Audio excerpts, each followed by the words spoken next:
Hi, I'm Chris Wolfe. I'm co-director of the Thomas International Center. And one of the really pleasant aspects of my duty as co-director is to interview really interesting speakers that the Thomas International Center brings into the Raleigh-Durham area to speak at local universities.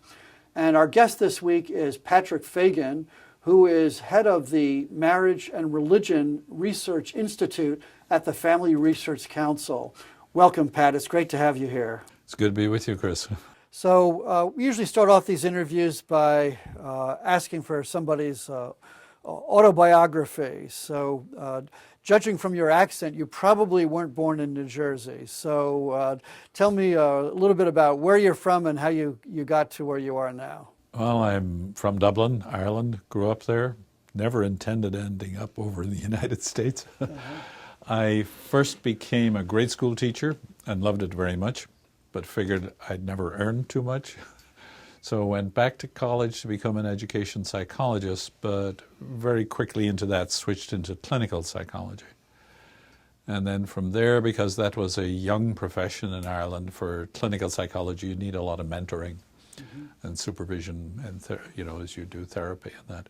So I went to Canada, North America, intended getting a little bit of experience, then going back for a doctorate with the intention then of ending up back home in Ireland. So after my master's level is the DipPsych, as they call it, Diploma in Psychology, which is the journeyman's degree in Ireland and Great Britain for entry into the profession. I went to Canada, spent 5 years in Canada. I got involved in some very interesting projects in Sault Ste. Marie and then in Montreal for a year with McGill Medical School, teaching their family physicians about family. What were the projects? Well, the project in Sault Ste. Marie was the development of a unique form of community mental health, which really involved almost a voluntary parliament, if I could describe it this way, of all the different groups, both professional and volunteer, who were involved in helping people. And they decided where the gaps were, where the overlaps were, and where the needs were biggest for people with mental health problems. And it was amazing and amazingly good. It worked very well, a lot of dedicated people. And for instance, one of the very practical projects, we had a psychiatric ward, but it wasn't for long-term psychiatric care, which people who needed that went off to Sudbury, which is 200 miles away. And then when they came back, their re-entry was not noted. And a lot of them, if they went off their medications, would fall back. So you had this revolving door.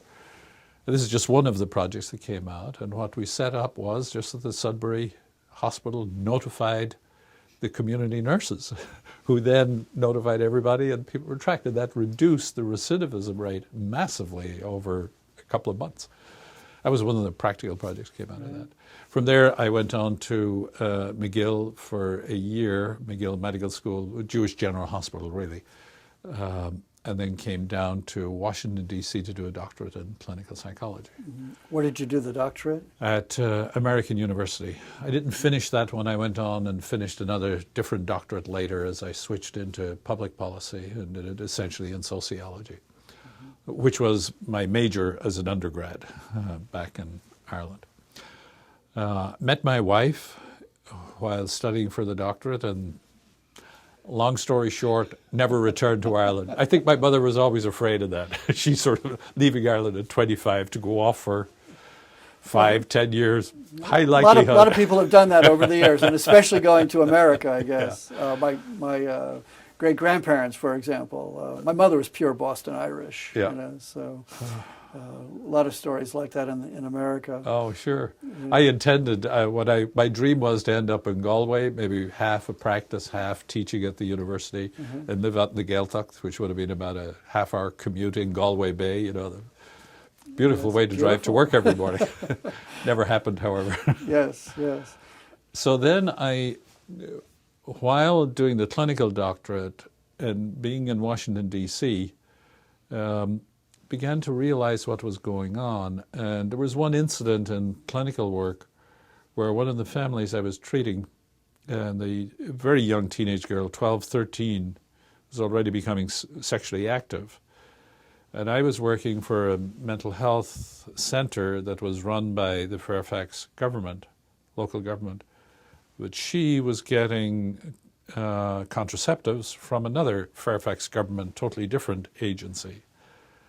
And if anything was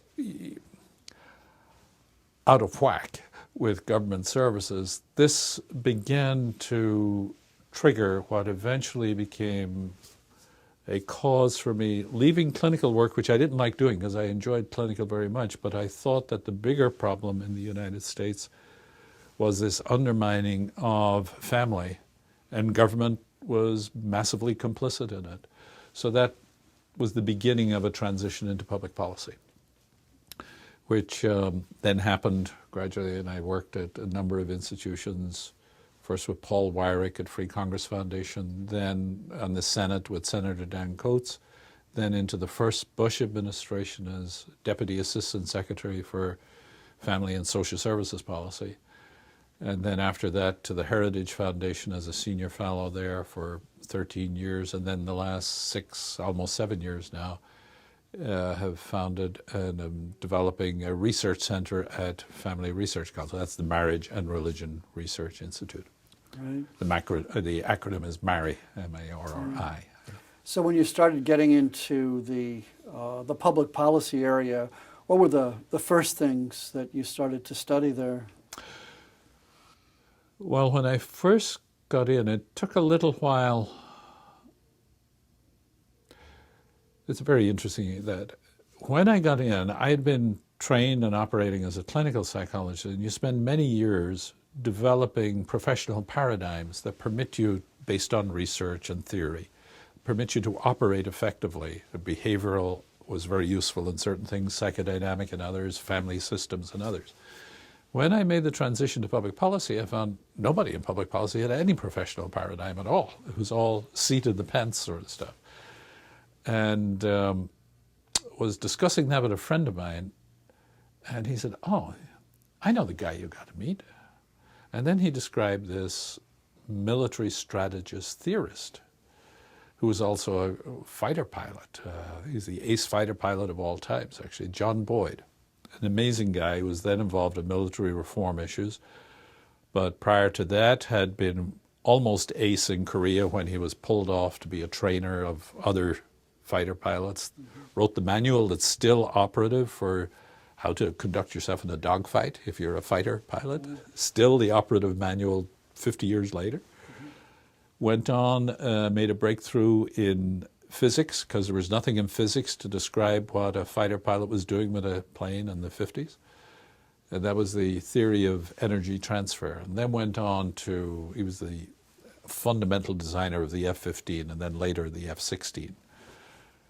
Then got involved in military strategy because the U.S. had not won any war since the end of the Second World War.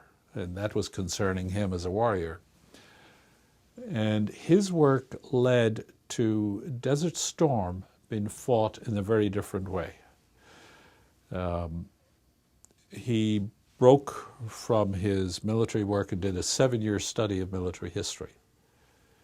The bottom line and the transfer of that to clinical work was what he'd really developed was a theory of competition. And politics is competition without war, okay? Through words and ideas. And one of the big things of the influences of his work on me had to do actually with data and research, even though the paradigm was very useful and applied it. But the single biggest thing I learned from him was back in the science area, because he was an engineer, and in developing aircraft, all the rest, did a lot of research, very tight on the data. And he said the most important data is the data that does not fit. You have your theory, you go in, but there's an outlier over here. Most people are inclined to brush aside outliers. As a matter of fact, I think today the crisis in the social sciences is not just that they'll dismiss outliers. They will dismiss a lot of social scientists, particularly in anything to do with religion or sexuality. The liberal nostrums are now the carrier of what I think is a terminal disease in the social sciences. I hope it's not terminal, because I think the social sciences have got a tremendous contribution to make. But the practice of them is ignoring contrary data, sometimes massive amounts of contrary data. One of the most egregious sins of that, the American Psychological Association a number of years ago did an overview and reported to Congress on the effects of abortion, and essentially left out any research that showed significant mental health effects. And actually the single biggest one, and I think the most powerful one in the social science because of the source, comes from Christchurch. And Christchurch has had a longitudinal survey. Where's that? Christchurch, New Zealand. Right.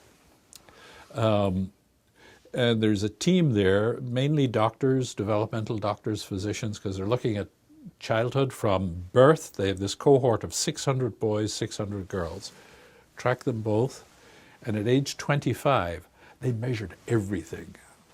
They sneezed, they had that recorded. They had a psychological sneeze, they had that recorded. They had loads of family data, so they were able to control for everything. There's nothing like it in the world, I think. At age 25, they looked at, when the women were at age 25, they looked at those who had had abortions, those who had children but no abortions, and those who were still single and had no pregnancy. So they had almost a perfect 3 groups to investigate. They found 40% of the women who had abortions had serious mental health problems, not mild mental, serious, debilitating mental health problems. And the team was pro-choice. They weren't pro-abort, but they were pro-choice. So you had a pro-choice team reporting this. And if you go back to the original first article published on the effects of abortion, you'll see how they were amazed at the way ideology had already weakened the field and corrupted the field, because they were used to, they experienced it actually. They had, because of who they were, the research source, all of their research was almost immediately published in the British Journal of Medicine, was probably the most frequent one, and some of the other ones, because New Zealand is tied mainly to Great Britain. But when they did this, boom, the door started shutting. They had difficulty getting their first one on the effects of abortion. Why? Because it was contrary data, and very significant, powerful contrary data. And to this day, the American Psychological Association dismisses it. This, Mark Regnerus, in looking into the effects of homosexuality, and he produced, or he commissioned the first national sample. So this is the first piece of research where the national probabilities can actually be estimated. Mark himself is a very careful researcher and said, look, there are shortfalls in this, as there are in any piece of research, and he was very careful to point them out. But his data was a bit like the APA, or like the Christchurch data, was very contrary to whatever you want to call them, the progressive notions of sexuality on gay and lesbian issues.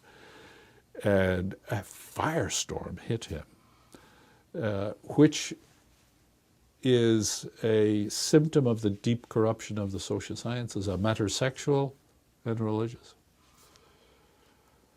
Don't know how we got there, but you asked something that led me to John Boyd. That's how the data that doesn't fit. Right. John Boyd, because he said that was the most important data for him in developing the F-15, the F-16, the safety of the aircraft. You pay very close attention to the data that doesn't fit. Why? Because if it doesn't fit, there's something wrong with your paradigm. If that's, now it might be anomalous data, so you remeasure. If it disappears, that's okay. But if it persists, then you have to modify your theory. You don't modify the data, you modify the theory. So how did this fit into your study of family and public policy?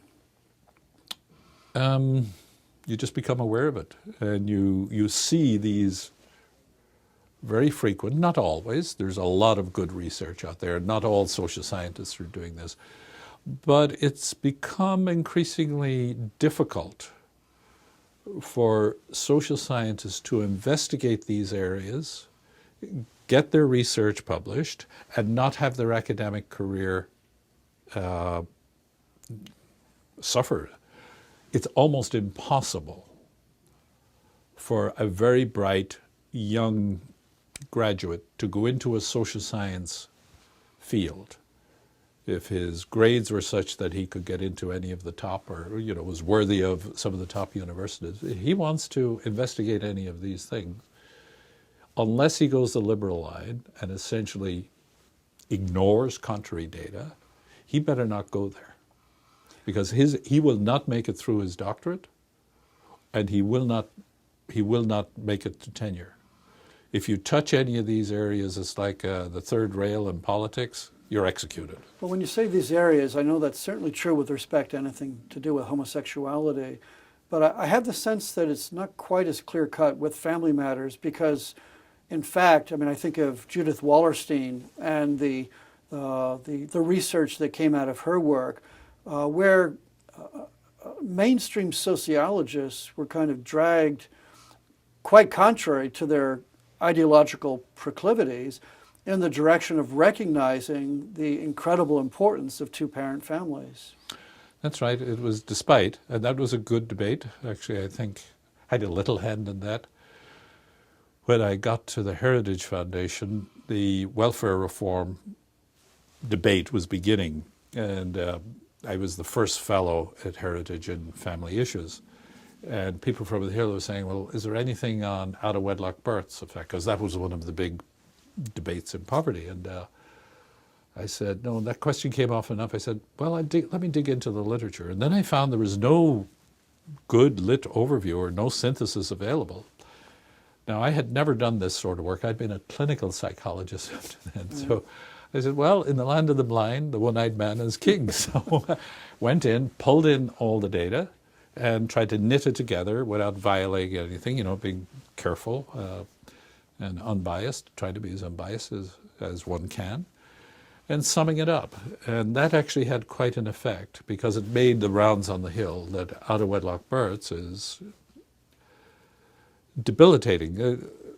Young unmarried mother families have strengths. Actually, they have major weaknesses, but they also have major strengths, and that was interesting. This is like, for me, contrary data. Mm-hmm.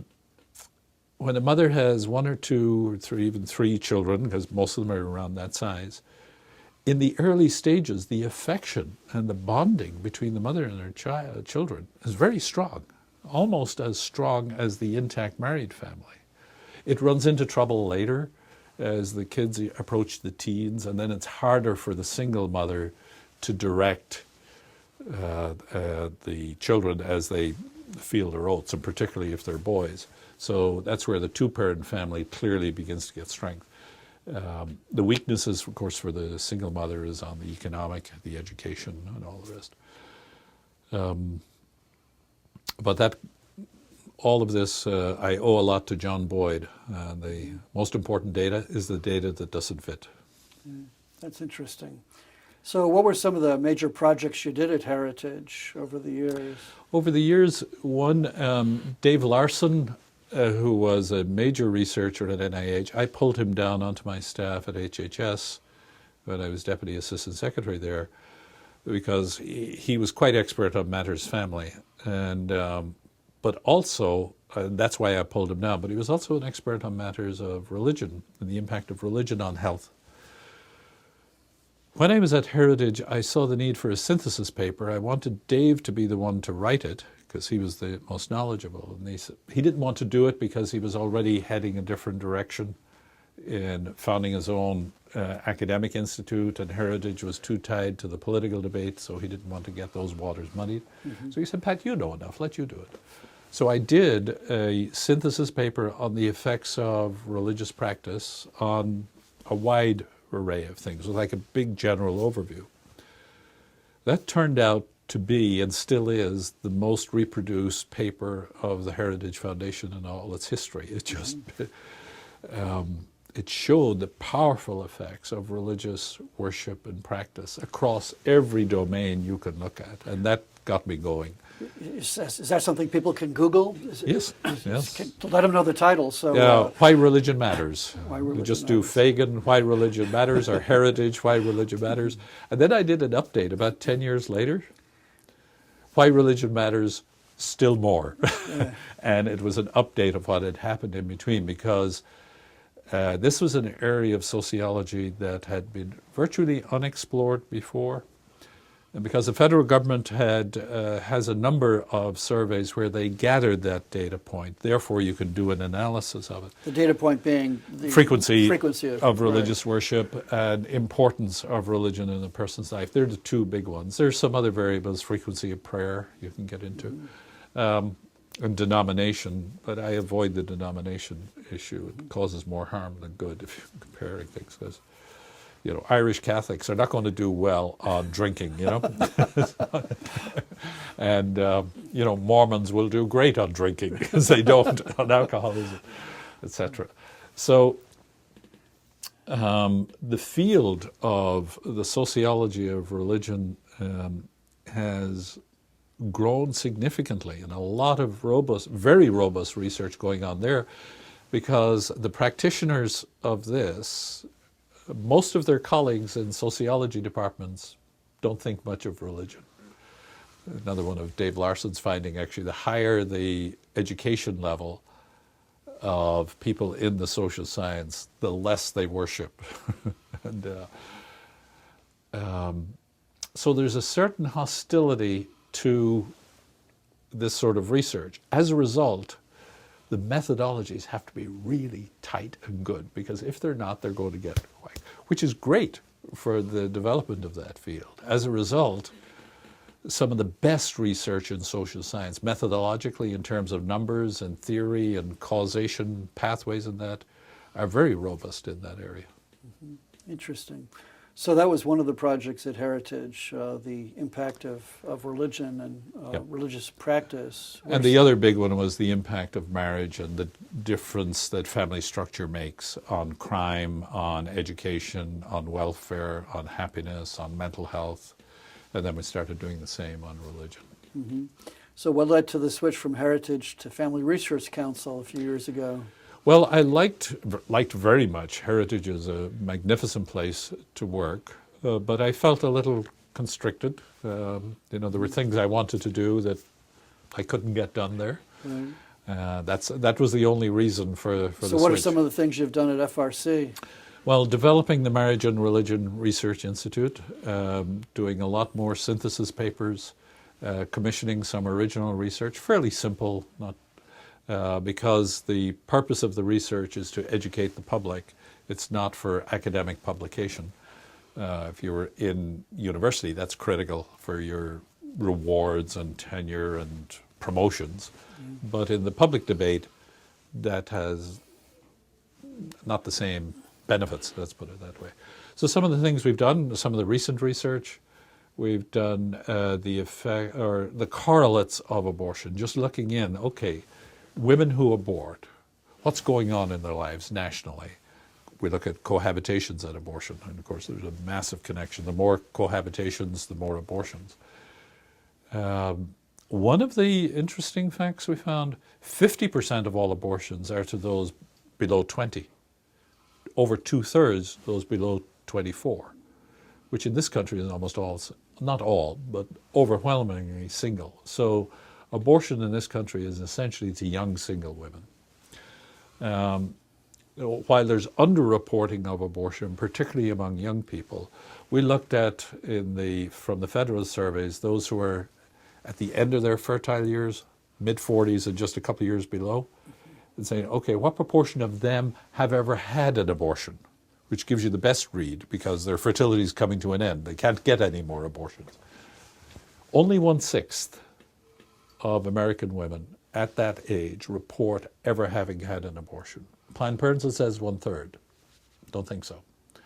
There's variance here, there's underreporting, but we think the underreporting here is much less. And then among women who have ever been pregnant, which is a smaller number, so the total of abortion, it's 1/5 at that late stage. Mm-hmm. That was a recent one. Another study we did, the effect of abortion on the economy of the country, cumulative effect.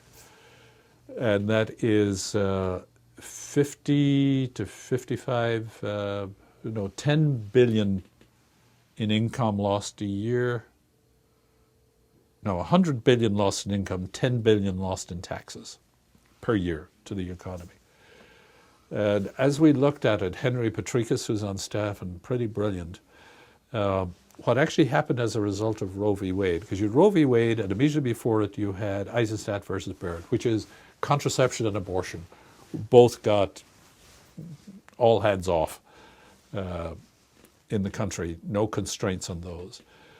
What actually happened was that about 2/3 of all the children who've been aborted since Roe v. Wade were conceived just to be aborted.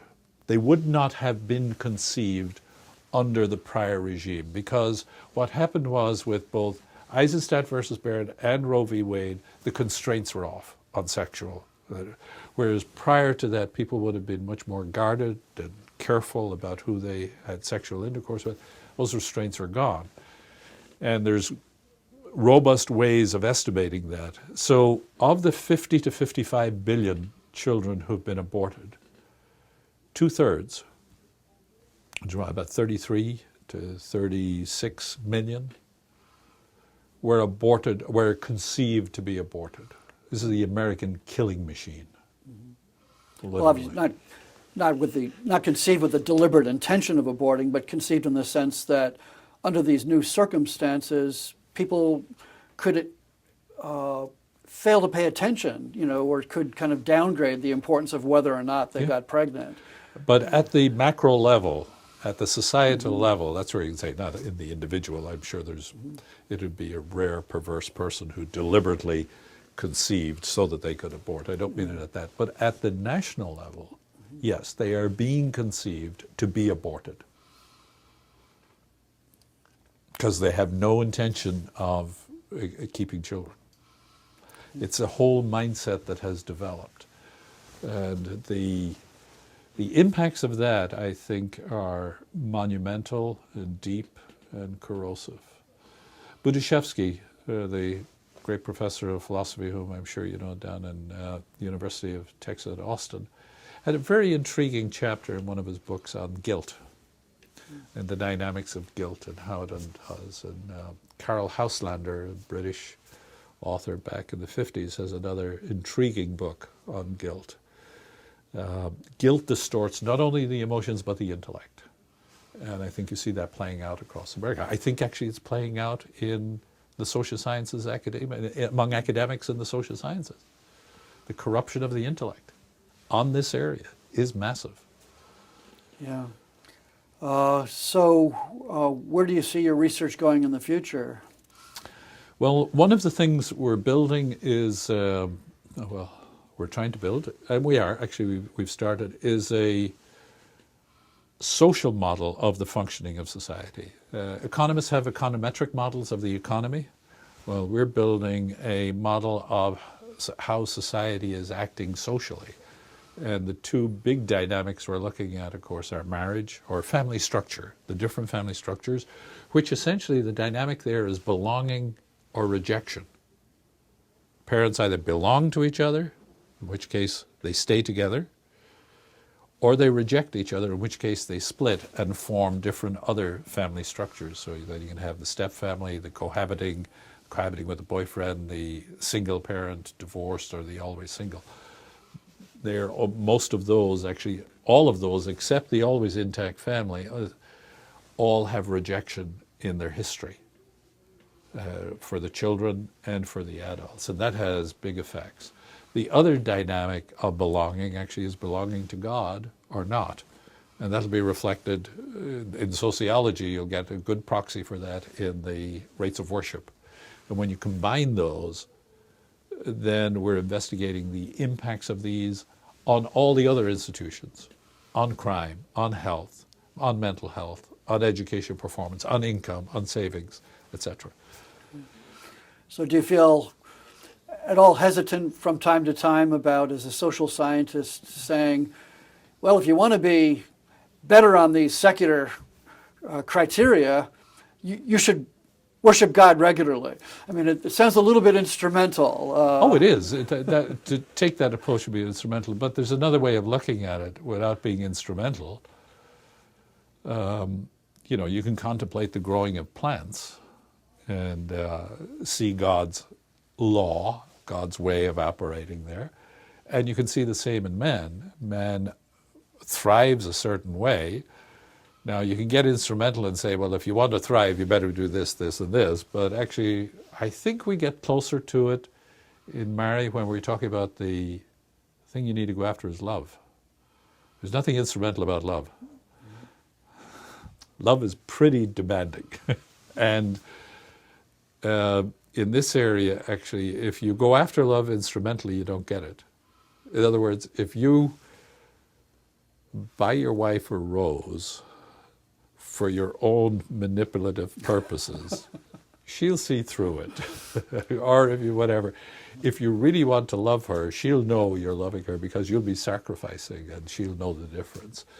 The same is true with God. If actually you try to be instrumental with God, it's self-contradictory even in the sentence that you say. So the way for society to thrive is to love.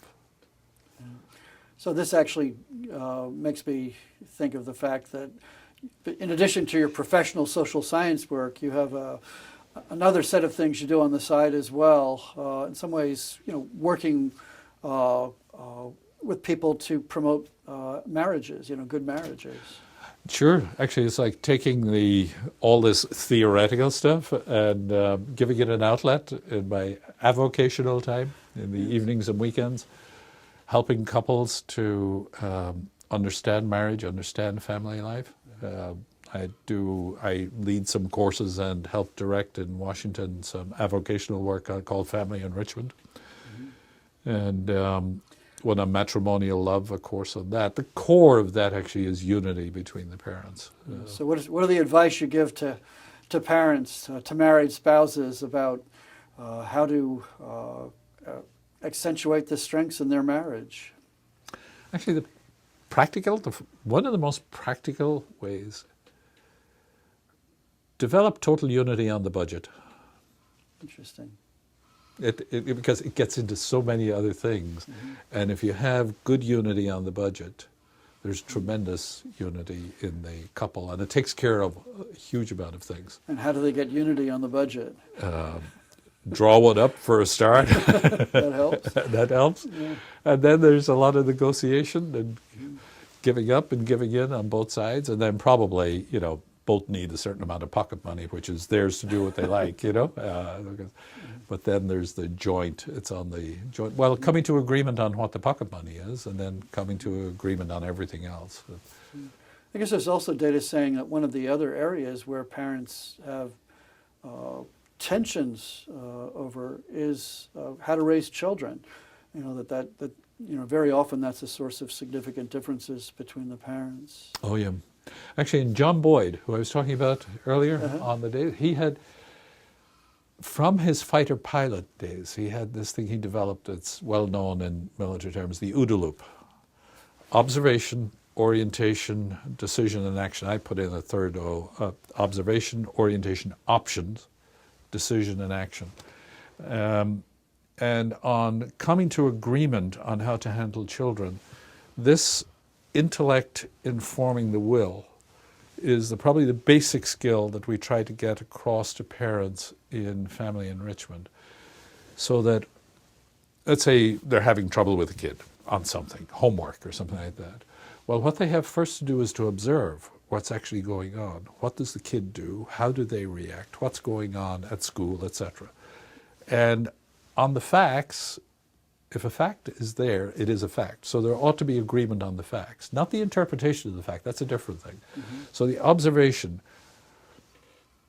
that's a hard thing for people to do, because once they see a problem, parents, they immediately want to get into rectifying it and solving it. You go slowly on this. Observation, orientation, making sense of it. And there, if the husband and wife, looking at all the facts, and by the way, each side will miss about a third of the facts. The wife will get a third of the facts. The husband doesn't. The husband will get about a third of the facts. My experience with kids is that wives miss fewer things than men do.